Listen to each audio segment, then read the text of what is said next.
E depois do incêndio que destruiu o Parque Nacional de Brasília, aos poucos o verde volta a crescer por lá.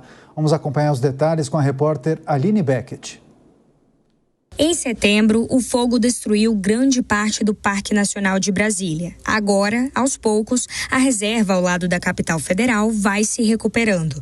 Do terreno castigado pelas chamas, surge de novo o verde, uma prova da resiliência do Cerrado, um dos biomas mais afetados pelos incêndios e que tem sofrido com o avanço do desmatamento. A professora de paisagismo, Priscila Rizzi, ressalta que ainda há muito a ser feito. A gente acaba que encontra espécies que estão lutando para se restaurarem e espécies, outros tipos de plantas que vão precisar de um suporte, de um apoio, de um manejo, de uma semeadura, Mas o Cerrado ele é um espaço ambiental muito resiliente. Acho que isso a gente tem que carregar como uma experiência muito positiva.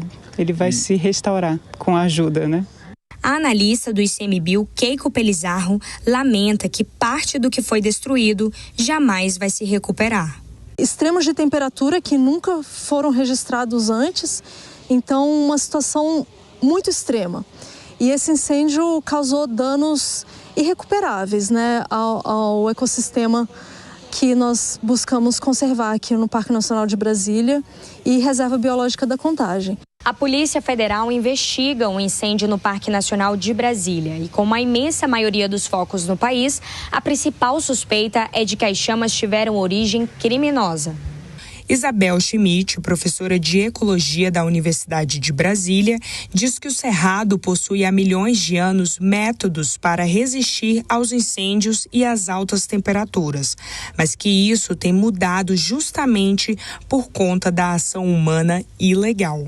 O Cerrado naturalmente conviveu com fogo por mais de 4 milhões de anos, só que é sempre um fogo vindo de raio, então isso só acontece na estação chuvosa.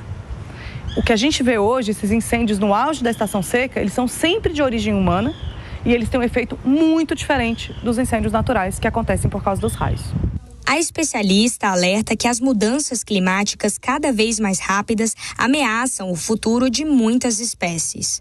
As resistências que as plantas têm, que os bichos também têm a qualquer tipo de fogo, foram adquiridas ao longo de milhões de anos. E as mudanças climáticas estão acontecendo ao longo de décadas. Então não tem como nenhum organismo vivo se adaptar a essas mudanças de forma tão rápida.